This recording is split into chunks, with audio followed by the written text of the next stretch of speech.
This is the Dreamers Podcast, where dreamers share their stories to inspire you.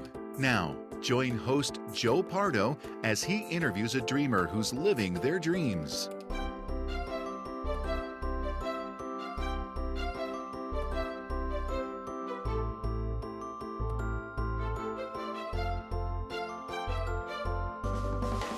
So I have John Lee Dumas on today. He is the entrepreneur on fire, interviewing entrepreneurs on fire. Why don't you give us some more background about yourself? Yeah, real quick. I mean, Joe, I'm just a country boy from the state of Maine and spent 8 years in the Army as an officer, tried a bunch of different careers where I failed at miserably. Law school for a semester, corporate finance for 18 months, residential and commercial real estate for over 4 years, both on the West and East Coast.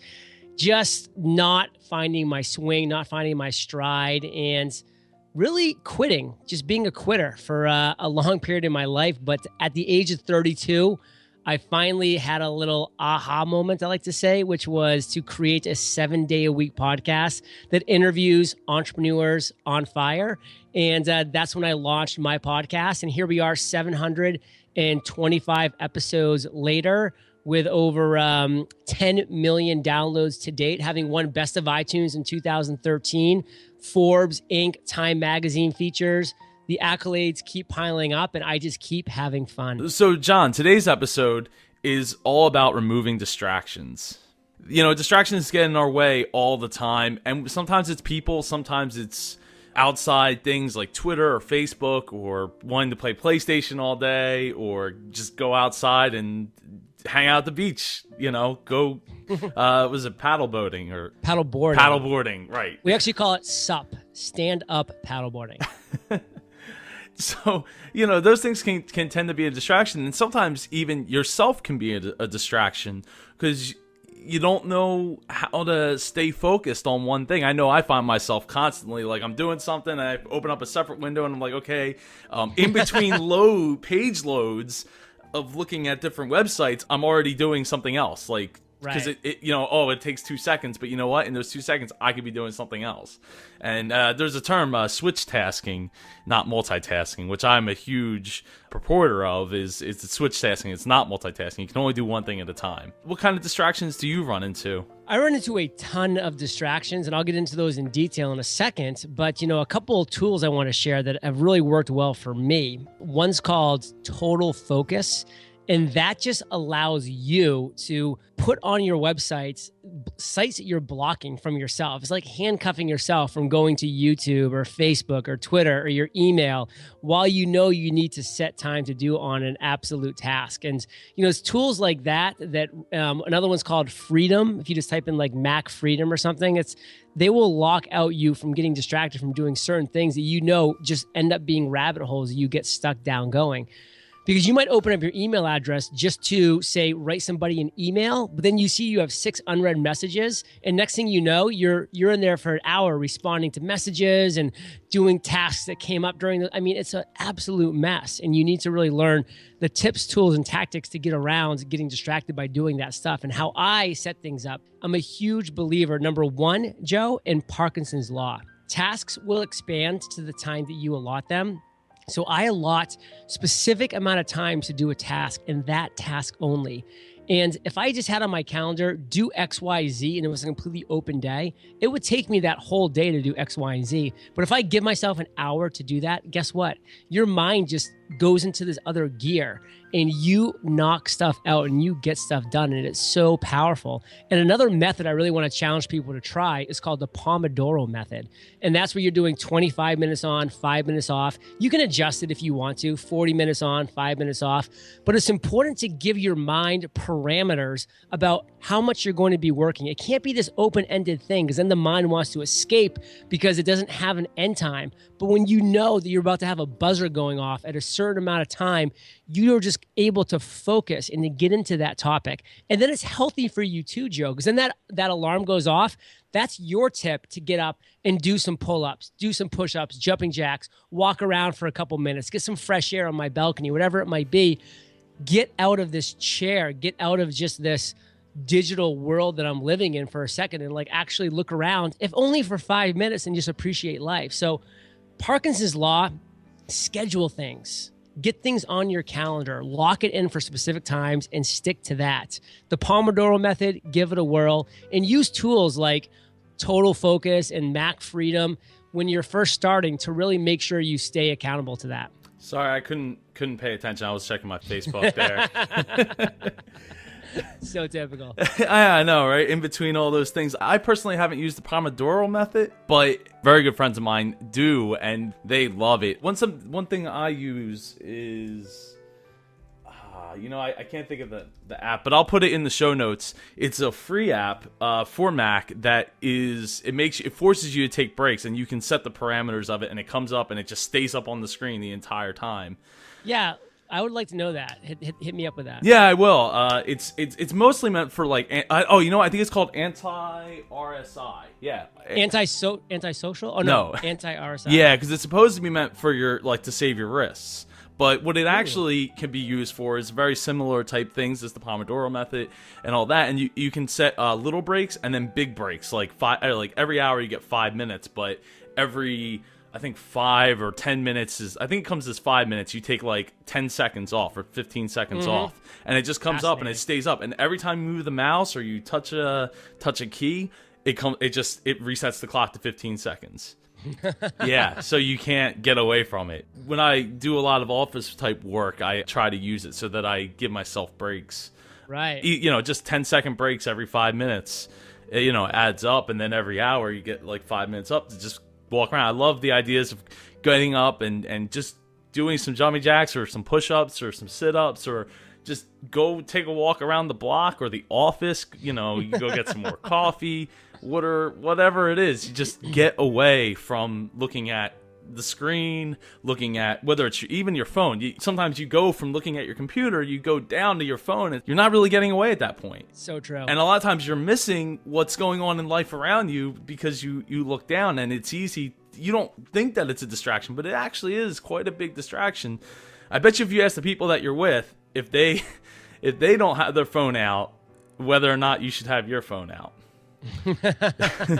And a great thing I mentioned in a previous episode is really utilizing the do not disturb function if you have an iPhone, or I'm sure there's something similar to on Android, especially when you go to sleep, so that you're not distracted from text messages from people that happen to be up all night or in different time zones and not thinking about it. Right. But at the same time, you can set it to get phone calls, because if someone's calling you, it's probably pretty important. Right.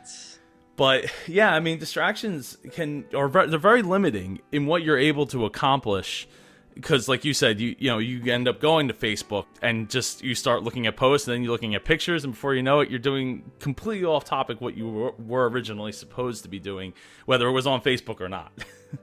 So true. What's some analog ways that you use to stay distraction free? So what do you mean by analog? So, like, we use stuff to stay digitally distracted free, whether it's to stop from going on the websites, or it's... Oh, speaking of going on the websites, one thing I do is I will eliminate my bookmark bar, because Facebook's very easy to... It's up there in the bookmarks. Right there. Just click. Hey, how many stats have I got right now? You know what? I'm in the middle of editing. I'm going to take a 10-second break and check my stats.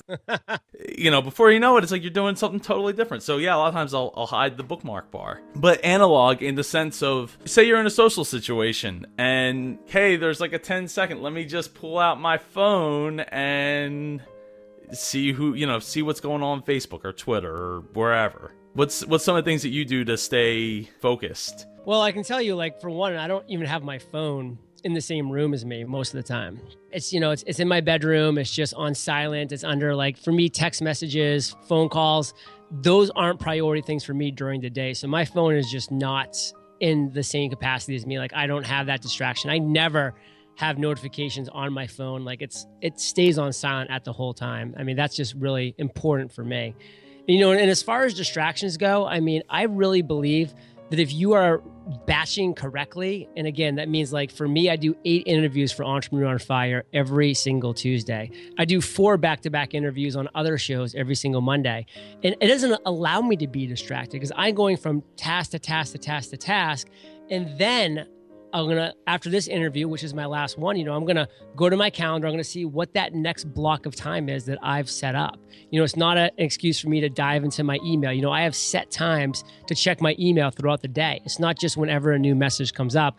It's when, it's morning, 11 a.m., 4 p.m., that's my email check time. And so I know that that's when I'm going to be going in. And so I don't get distracted because email, Facebook, Instagram, all this stuff is you going on somebody else's agenda. Your agenda does not live in your inbox. Your agenda does not live on Facebook. Those are other people's agenda. And so when you really realize that you need to start owning your own agenda, that's when the power of distraction really starts to dissipate. Do you find that you spend too much time scheduling at that point? I think that there is a concern about that as far as can you go too far one way? But for me, I'm a big quarterly scheduler. So I spend a lot of time setting up my schedules by the quarter. And that big chunk of time at the beginning of that quarter pays off huge dividends because I don't then go back in and schedule things. It's all X, Y, or Z. It's it's already been planned out. So there is some initial work that goes in, then the day-to-day stuff just starts to flow. Well, you could always do something like just repeating alerts or repeating things in your calendar and just have them auto-schedule themselves. And then, totally. You have lots of people scheduling all the time with meetme.so, which is also another way to help with that scheduling. Huge. I guess we'll wrap up here. Why don't you let people know how they can connect with you, John? Yeah, sure. Well, Joe, thanks for the opportunity of chatting with you today. I'm glad we both have large matching mugs here. We both know it's important to hydrate, very important. And for anybody that's listening right now, you want to check out what I have going on. All the magic happens at eofire.com. We do some really cool things over at our website. We have a free podcast workshop every single week where I just share, again, free live how to create, grow, and monetize your podcast. Twice a month, we do a free webinar workshop where we teach people how to create and present webinars that actually convert. And you can find out both of the next scheduled times for those at eofire.com and would love you to check us out. I'll have them all in the show notes so people can find them at howtodream.co. Love it. Awesome. Well, thank you very much for taking the time, John. I know you're super busy and you're super scheduled and you're super distraction free. And I really appreciate you taking the time. And I hope you enjoy that awesome weather that's probably going on out there right now. It is true, Joe. But listen, we can always improve. I'm always looking to improve. And I love the message that you're sharing and the domain that you have. So congrats to you. And thanks again for letting me come on. Not a problem. Thank you. Hey Dreamers, Joe Pardo here. I hope you all enjoyed episode 100. I know I had a great time recording with Al Kessel, and I still can't thank him enough for being there for me. A few quick updates. I added to howtodream.co all the iTunes reviews that you have all been so kind to leave. And after talking to my friend Greg Clunas, I would love to add some YouTube testimonials to howtodream.co. So here's the deal. Record and upload your video testimonial to YouTube. Hit the Write to Joe button at the top of howtodream.co. Send me the link to your video with your mailing address, and I will mail you out a copy of my dual CD limited edition Disney music mashup album, Adventuratorium. It normally sells at jpar.co for $10 plus $3 shipping. $2.50 of every CD that's sold goes to Give Kids the World, and I'm willing to donate that myself, and I'll pay the $3 shipping for every CD that I send out for a YouTube testimonial. This gift to you can make a great gift for any Disney fan. You can find out all about Adventuratorium at jpar.co. Thanks again for listening. I really appreciate all of you. And if you enjoy the show, please, please, please share it with people you know and love. I hope you all have a magical week.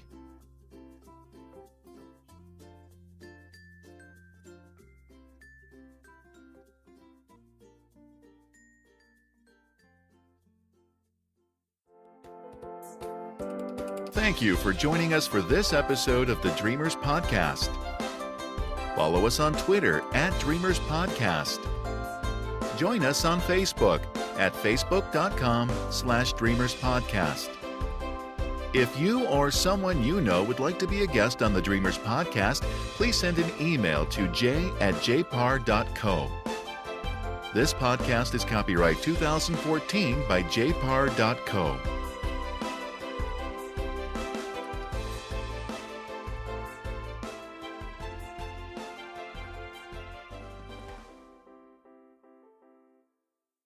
Today's background music's been provided by Tom Amin.